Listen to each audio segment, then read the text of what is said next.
הבהרה, התוכן המשודר מבוסס על עדויות אישיות של מרואיינים אשר נאמרו על דעתם בלבד. אין לראות בתוכן משום המלצה כלשהי לרבות המלצה רפואית ואו נפשית, ואין לראות בו משום עידוד לביצוע פעולות כלשהן.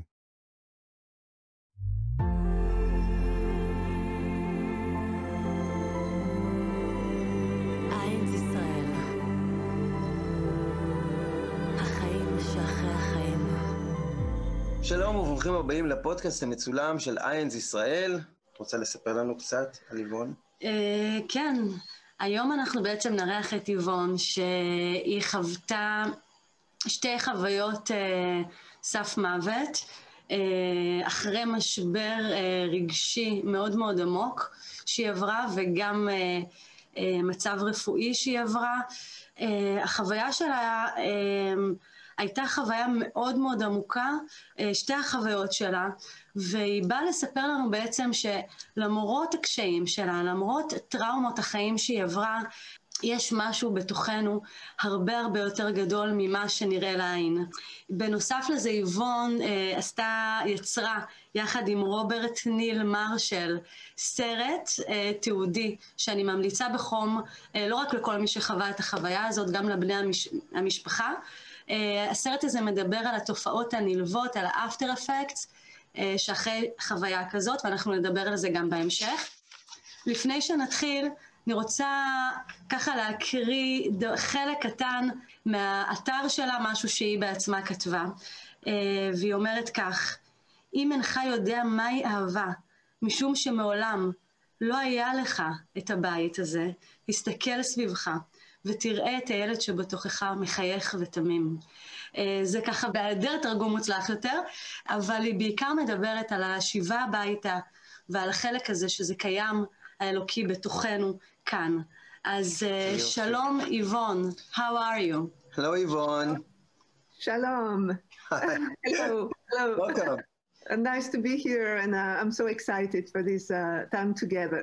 Yes, we are delighted to host you here. Yeah, of course, it's a pleasure to be here with you, you know, and for you to think of interviewing me. So I'm very thankful. Thank you.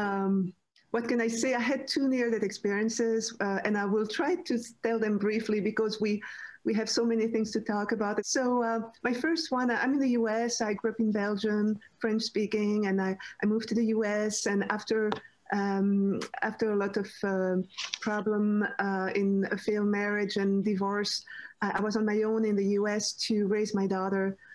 And I had to start all over again, everything. It was very stressful. I was on my own, no family, no friends. And so I developed what we call arrhythmia. My heart, I went to the cardiologist, and he said I had to be careful with my life and do something that actually is pleasurable, enjoyable with my daughter and myself, because my heart was connected. Actually, I didn't know that, but the heart is connected to the emotional heart is actually connected to your physical heart. When you don't do things, when you do many things stressful, it actually affects your heart. So I had a monitor and everything, and he said I had arrhythmia. And he gave me some medication that I could take if I was in a crisis. And so arrhythmia is actually a condition that actually your heart races very, very fast, and you have no control of it, and you really, really feel that it's going to stop at some point. And it's really very scary as a situation. So they gave me those medications so that when I would have a crisis, I would take it. But I was so afraid to get those crises because it was just, you have no control, your heart beats, and then it is even life-threatening. So I would take those medication. I took that medication without my heart racing. So it was just normally, and which meant that it slowed down my heart and stopped my heart. So actually what happened is my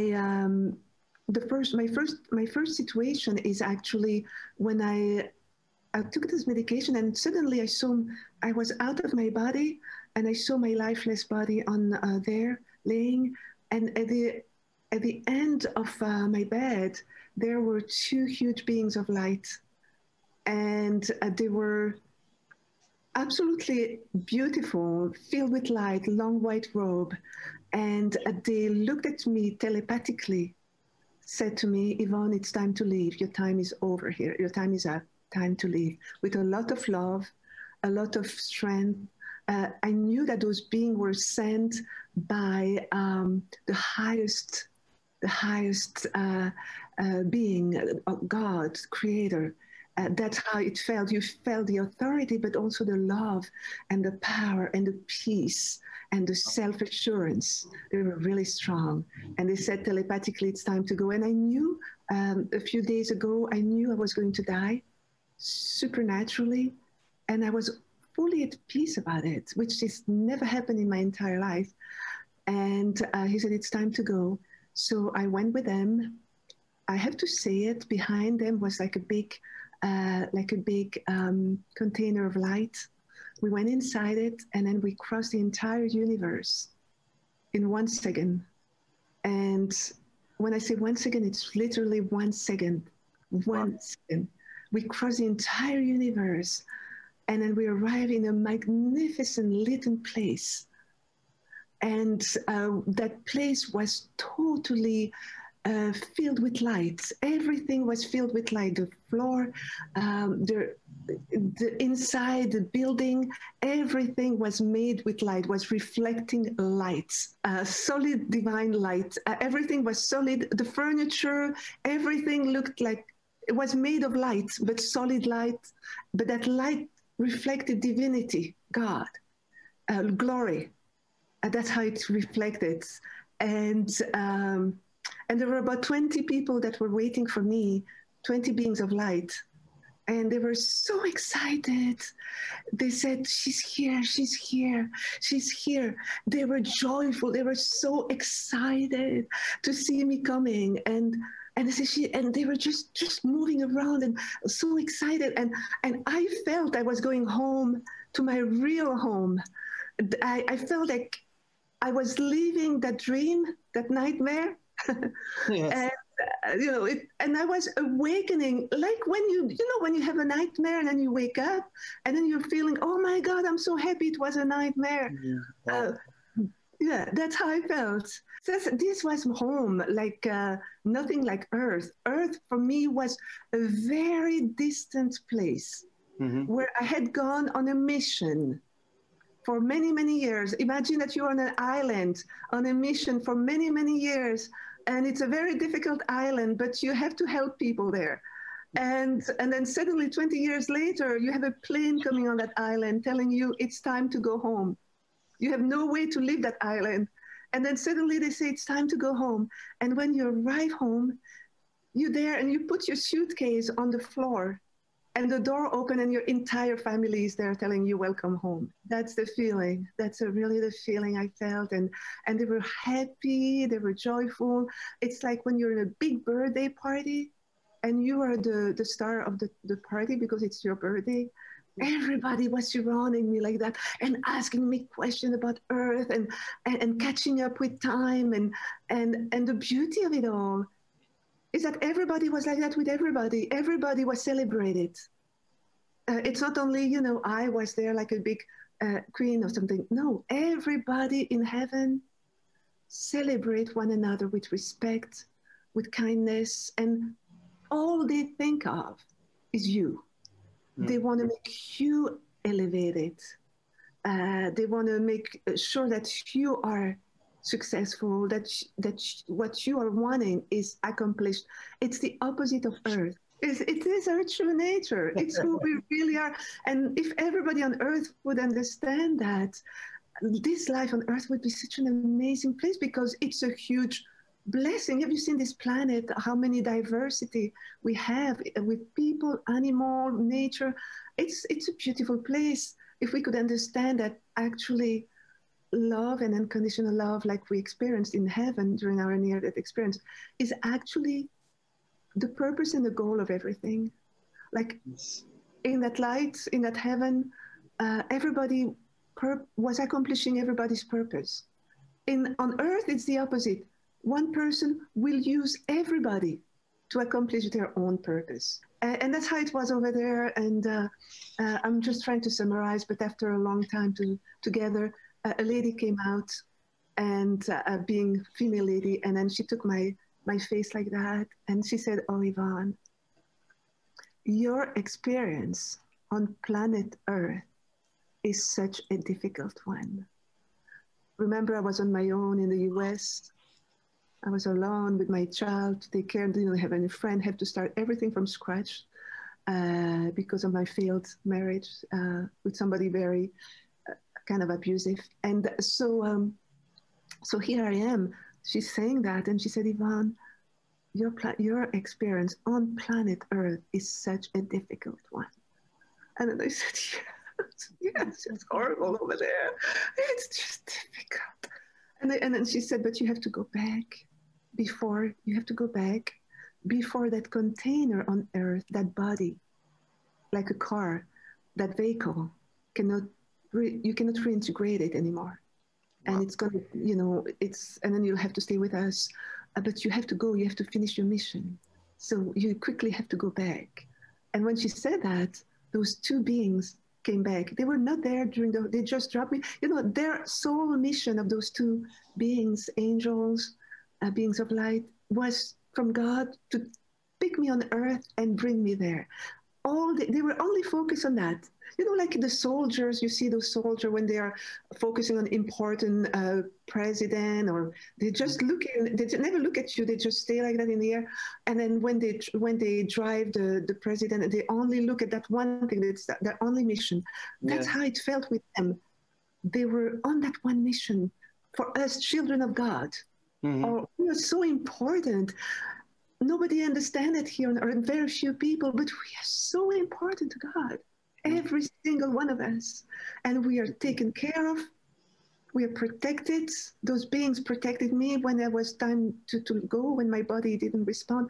We were extremely guarded and protected.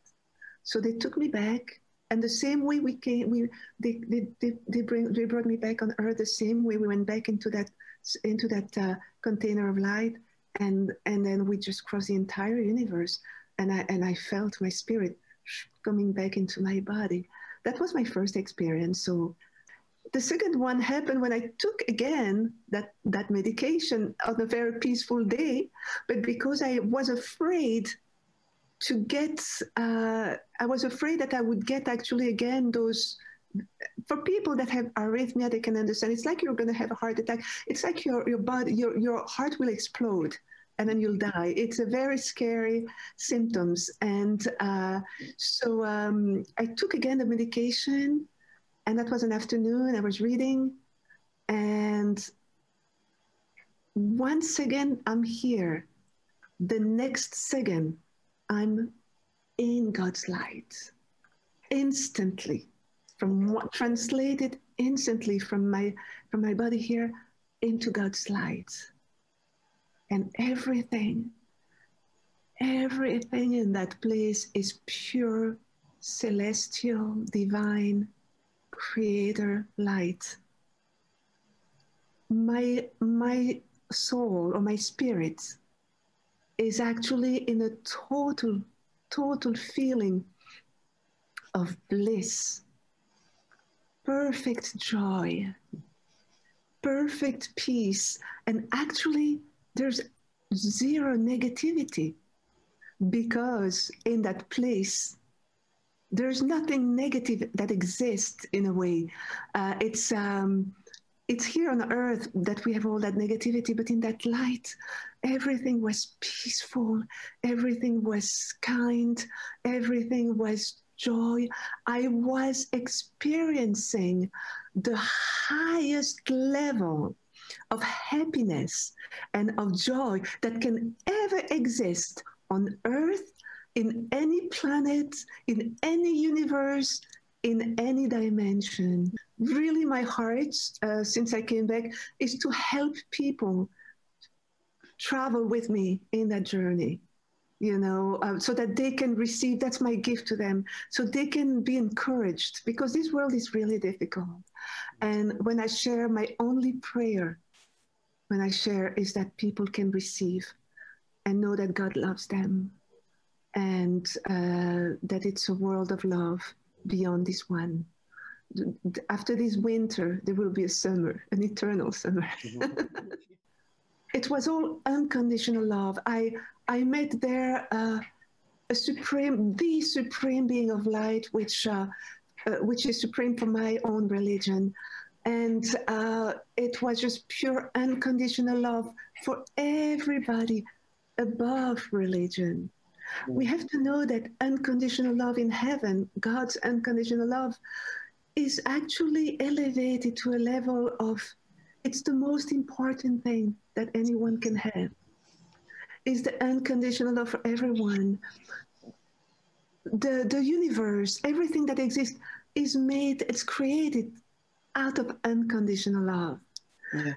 It's a celebration of spheres. It's a celebration of color, dimension, matters, beings. God wanted to extend that love. And because that's the ingredient that creates everything. And God is love and he's light. And we are made of love and we are made of light. We just forgot it here on this earth.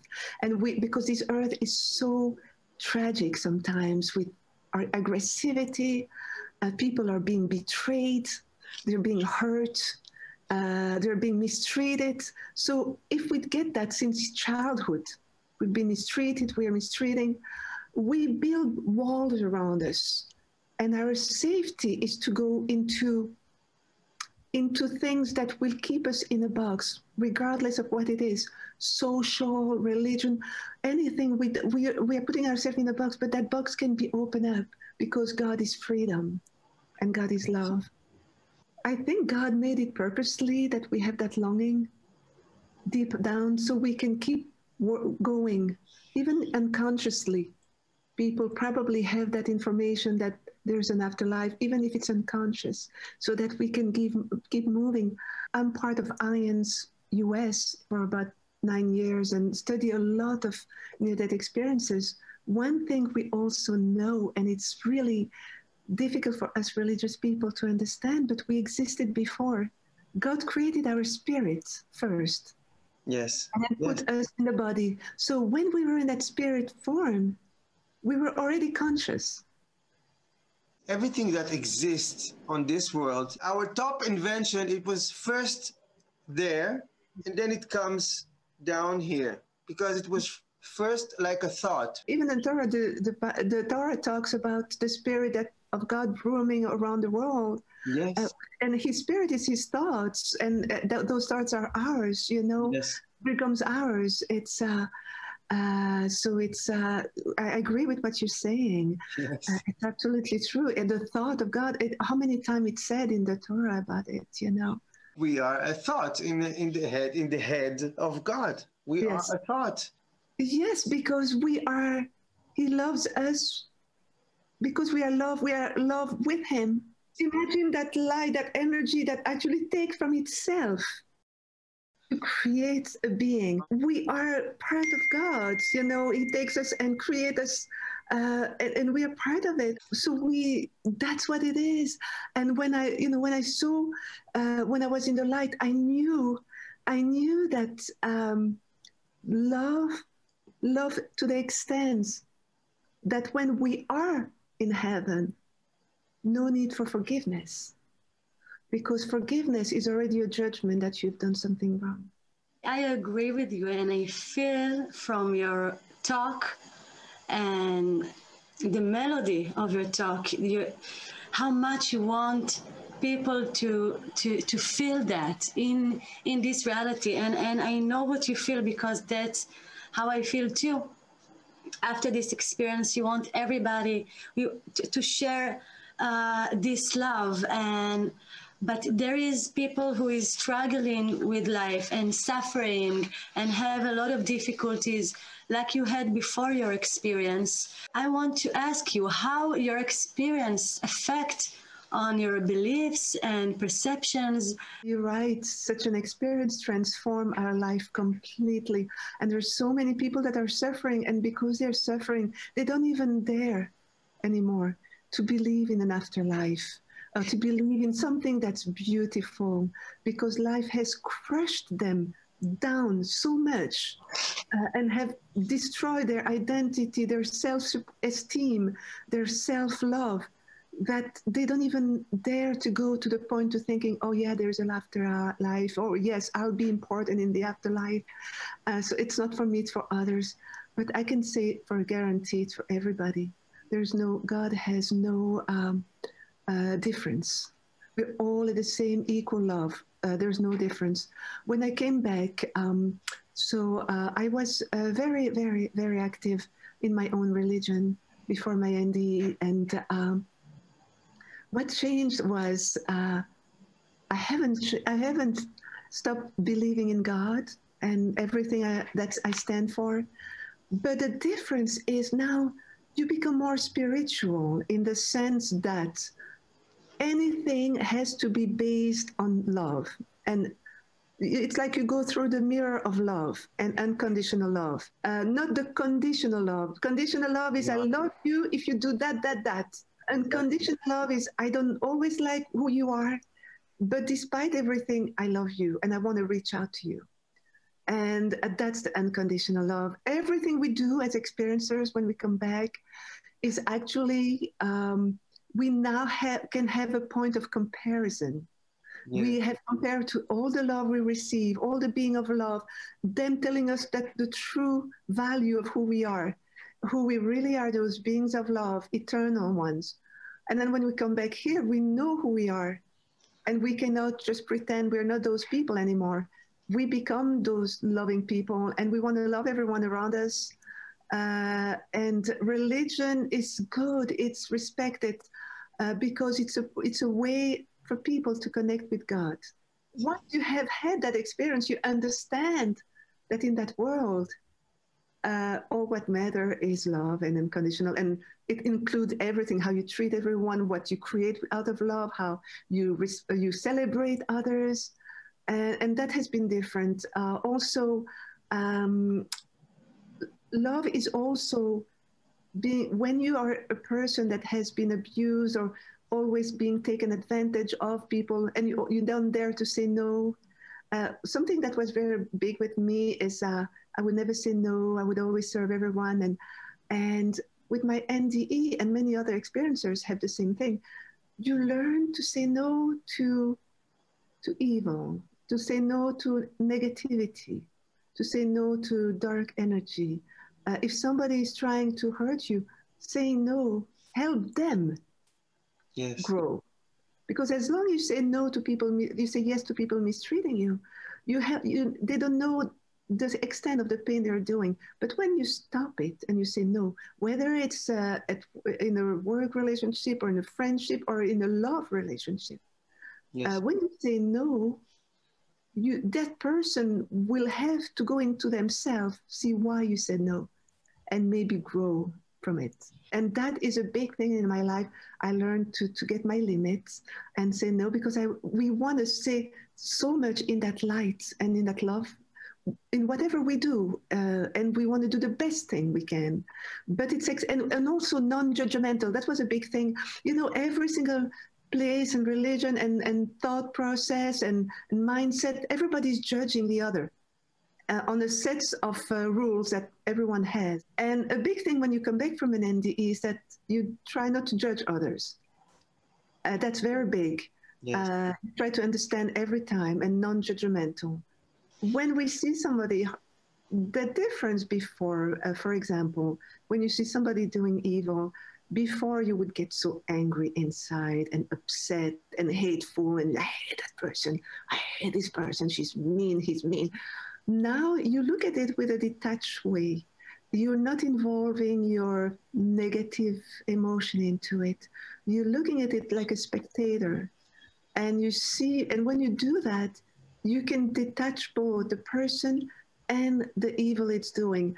And you understand that that person is probably in such a low state spiritually that it actually is not in connection with the love energy, to the point that because he or she is not in connection with that love energy, or very, very, very small connection, it cannot produce love because it's not connected, and it's going to produce that whole evil.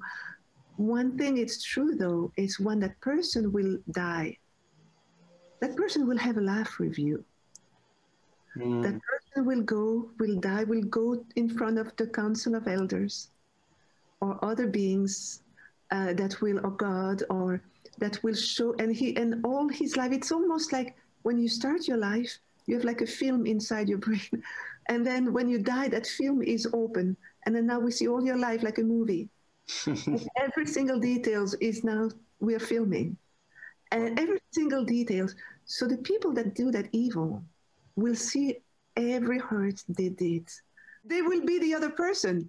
Yeah. They will be the victim. So that can help people also feel that, you know, okay, there will be a justice in a way, a divine justice, because some people say, well, you know, in that case, why do I have to be nice if I can do everything, you know, and go like that? No, so there will be, because they will have to learn from it as well on the other side. You said like that even that person, he missed something, like maybe he's forgotten his real soul, or he doesn't remember like other people. And according to what you said, it's like your message is try to understand with your heart the soul, not the actions, like separating the actions. And I love it. It's beautiful because I feel the same way, because the actions, it's not the person, it's like part of the play. Yes. The 1 million questions that people ask me. So what's the purpose in life? What are we doing here? And why, if we're coming from love, we need to come to this duality world, which is not easy. And what's the purpose of that? Like forgetting who we are, for remembering. So why God wants all of that? And if it's all about love, why we can't feel that love? Yeah, you're right. It's a 1 million question.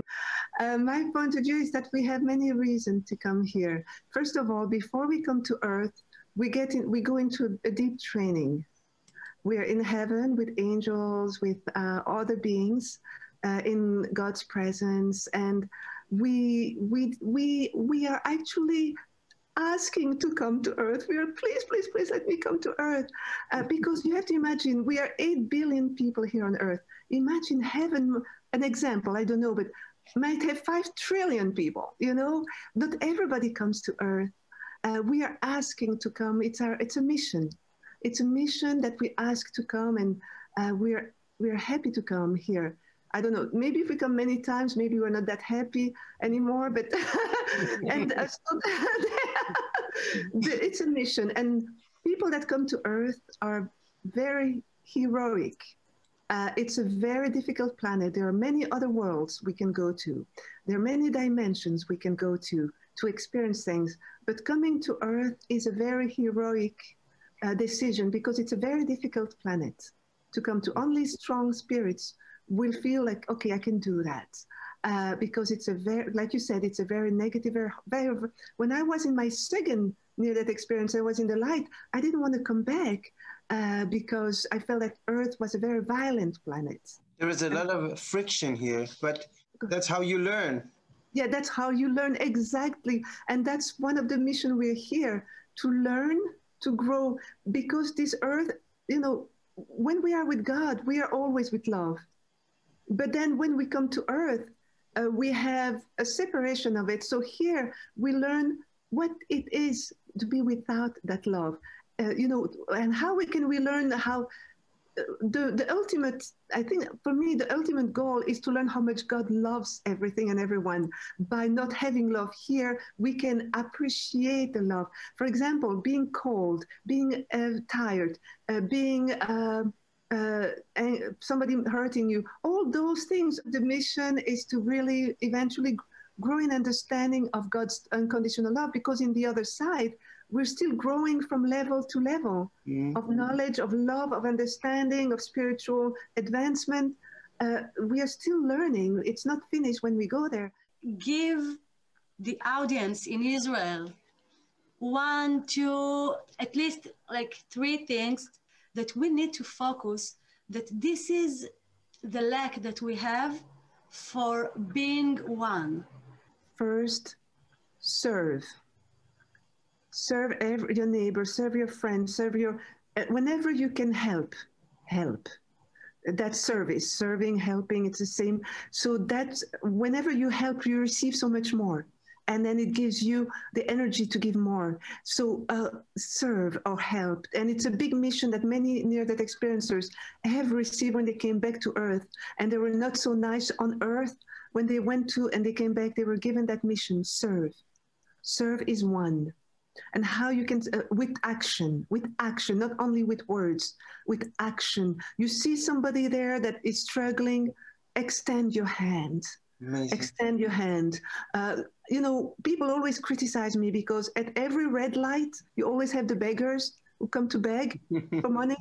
And I always have money in my car. And even if it's not much, I always give. And people say, they should go working. Why do you give them money? They should go working. And I said, this is their job. They decided to be beggar. It's your freedom to give or not to give. But that's their job, to stay 10 hours in the heat. That's their job. Mm-hmm. So give whenever you can. Encourage with your words. Words are energy. Words are life. And we all know that, it's in the Torah as well. The power of your tongue, life and death is in the power of your tongue. It's in the Psalm. So actually always elevate with your words others. Give them in compliment. It's very hard to give compliment to others because people feel that when they give compliment, they're losing something for themselves. But it's not. When you give in compliment, you're blessing others, but you're being blessed yourself. So give compliment. I always look at the best in people and give them compliment. Oh, this is great. That's wonderful. I've done that to my daughter all her life.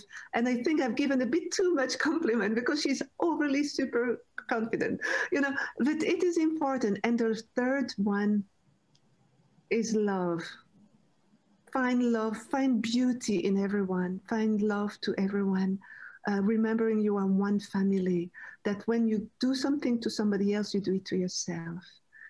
Love despite differences. Love.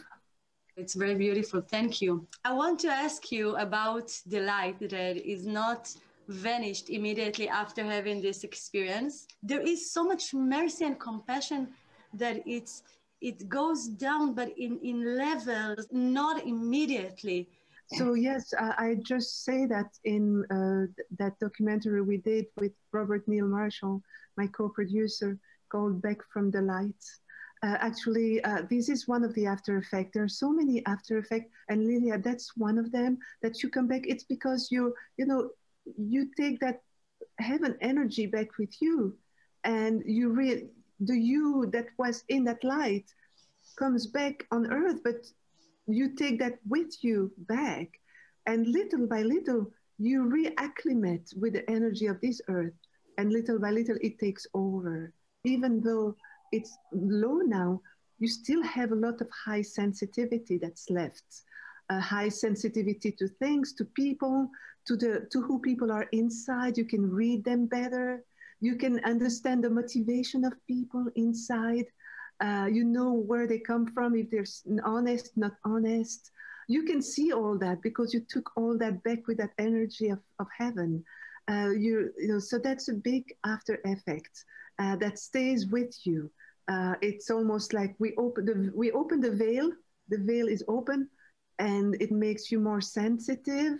You're highly sensitive to every little detail of emotions. That's probably a big after effect. When I came back from my NDE, I could see energies around lights, earth lights, all the network.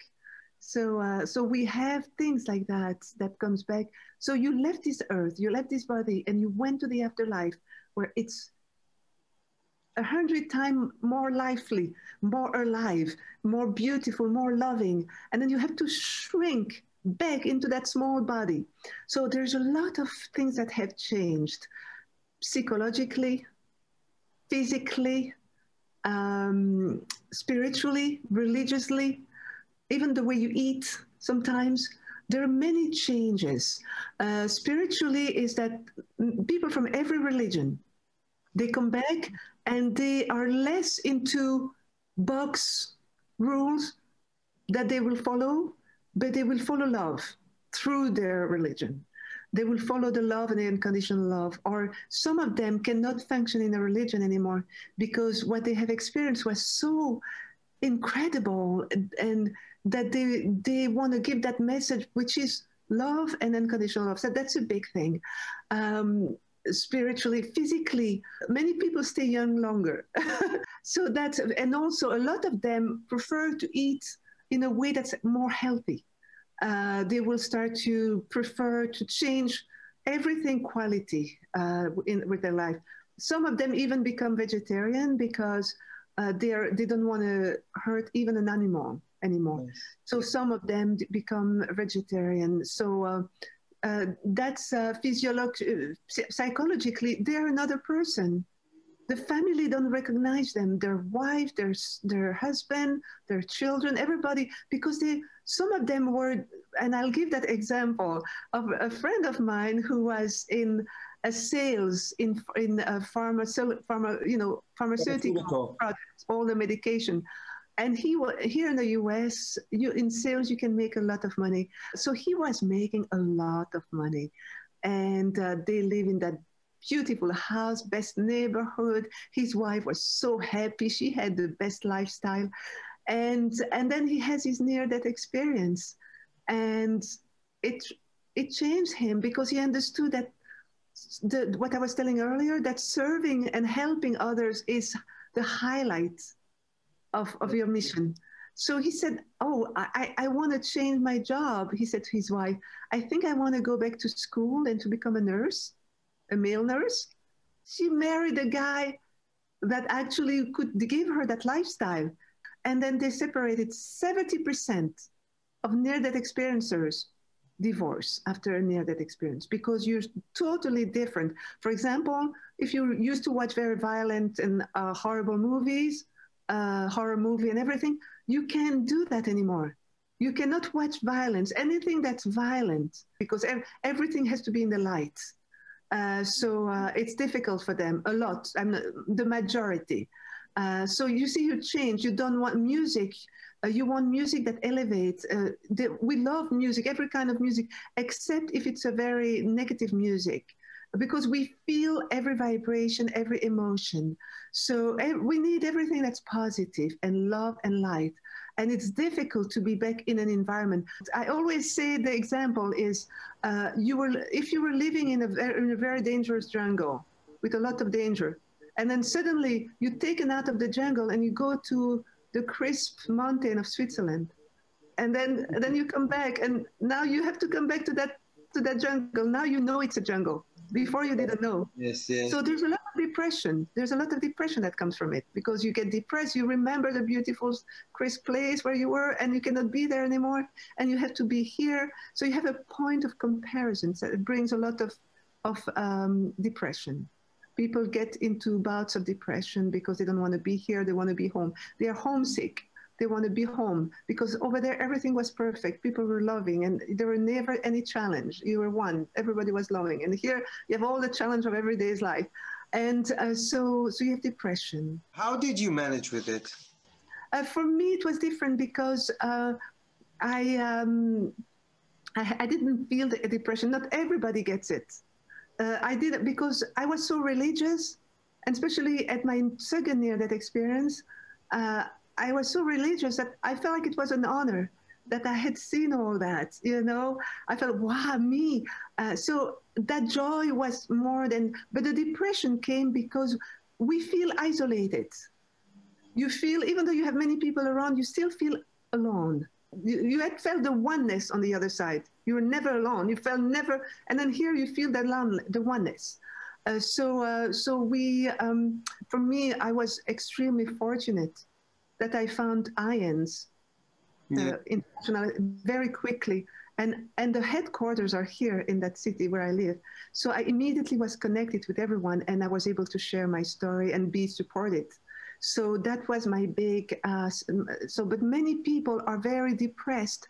I know somebody in Ivory Coast, he's alone, and for 10 years he was living without going out, and hardly because of it. And then he found me on YouTube, and he's French too, so he found me on YouTube, and we help him, and only telling him, and his family had given him to the psychiatric and given him 3 medication. Just us telling him, it's all after effect, made him feel better.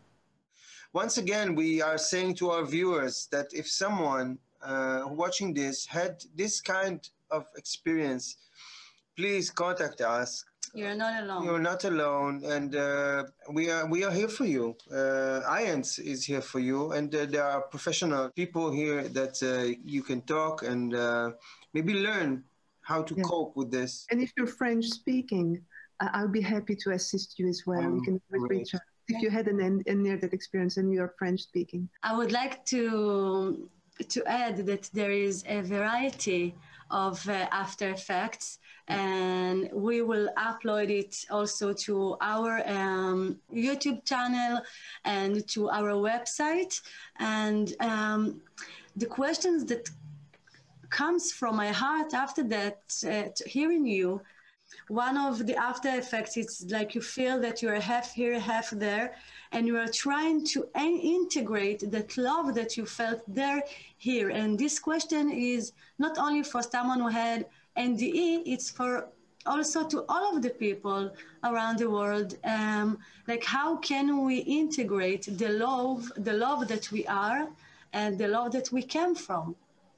Yeah, that's a very, very good question.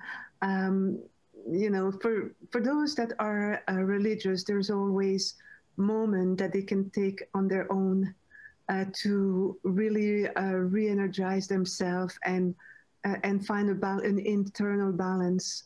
For those that are not religious, they can also do some meditation to balance things out in there, or connect with people that actually have had experiences like that, to be encouraged, or connect with groups that actually focus on well-being and being well with others. But for me, from my experience, what helps me is to spend time alone to re-energize my spirit and connect again with God. When you meditate and when you pray, you actually disconnect with here and you connect with God, creator of everything. And when you connect your spirit, because there is no distance, God is here right now. Heaven is here right now. It's just another dimension. And so when go inside your heart. Yes, it goes inside and you can cope with it. And then when you confront it with a lack of love during your day, you're at peace because you know, okay, I have love inside me. I'm all well. Because people that are confronted with lack of love and they cannot handle it, it's because they don't have any tool to know what to do, and they don't know they are loved. It's all about knowing you love. When you know you're loved and cherished and protected, you feel a feeling of strength and self-assurance. So when you know you are loved by God and by heaven and by all those beings, those trillions of beings of light and angels, you feel at peace regardless what was happening, because you know that the reality is actually not that. The reality is much more beautiful. It's like when you know, everything is the same. When people that work out get those big muscle, but before they get a big muscle, they have to work out, I don't know how many months. Yes. Well, it's the same with meditation, and it's getting easier and easier to connect. And you will not be affected when people are angry against you. You know, you will just let it slide. And also something I wanted to say, you were asking me earlier, how to go through challenges. For me, how I do that, because I know I'm a being of light, an eternal one. I know I'm loved. I know I have a whole population in heaven that's cheering me. Like, come on, Yvonne, go on. You can do the end of life. You can go to earth. And they're cheering us all. Oh, come on, you can do it. And so I'm at peace with it. And, you know, each time there's a challenge, whether it's in my profession, when I work and we have to handle difficulties, or whenever it's a situation, I just relax and I let go. And I go through the problem, because we've always gone through every problem in our life, don't we? We always finally have the solution and we move on and we move to the next one. So why would we worried like we have never moved through a situation? We have. So let's just be at peace and let that problem go. Let's go through it. It's that sense that you are always where you need to be. Yeah. Right? Just ignore the noise around you and understand there's no mistake. And don't run away. Yes. From the experience that your soul chose to go through. Go through that and learn your... of course, it's easy to say than doing. Yes. But try to... we're doing a spiritual gym now. For the spiritual gym. And it is true. It is true that we learn so much. If we accept to learn, we grow. Yeah. Do you think there is a reason that not all of us having this experience? What the reason do you think that God take those souls in the middle of the light and then let them come back and other people not? Because we as an NDEers, we always want people to feel that love. We try to express with no words at all, no matter what language it is. We try to express that love, and you want people to feel that. So what do you think the reason that God did this? I may not know why God did it, but I know that we planned it before we came to earth, that we would have an exit at some point. So maybe some people didn't plan it. One thing I know also through studying the NDEers stories, many people that had a near-death experience, I'm not saying everybody, but many that had one, there's a high percentage of those people that had a very difficult life at the same time. There's or childhood or trauma in childhood or a difficult life or something tragic, something difficult, traumatizing happened to them. And after that, so there's a big percentage of people that have NDE, that have experienced difficulties in life. So there's a connection, but you also have people that never had any problem and they have an NDE, but a high percentage have had a very difficult life. So my theory is, if you have, because of my first NDE, when I left with the two beings of light, before that, I had felt that my energy of life was gone. Like those advertisements, you see that rabbit with the battery, Duracell, and then he walk, and then he starts slowly, and then poof, it's finished. I felt that's going to happen to me, so I didn't think, I want to die, I'm depressed. No, I really felt my battery was finishing. Wow. I was going to go, and it was okay. And I feel that people that have a hard life may have used a lot of their battery to survive. Yvonne, thank you so much for being hosted and sharing with us your experiences and the after effects. And we are hoping that we will be able to talk to you again. I'd love that. I'd love to stay in touch with you. I'm here anytime you need. It was an honor. Much love to you and to everyone watching. Bye-bye. Bye. Thank you.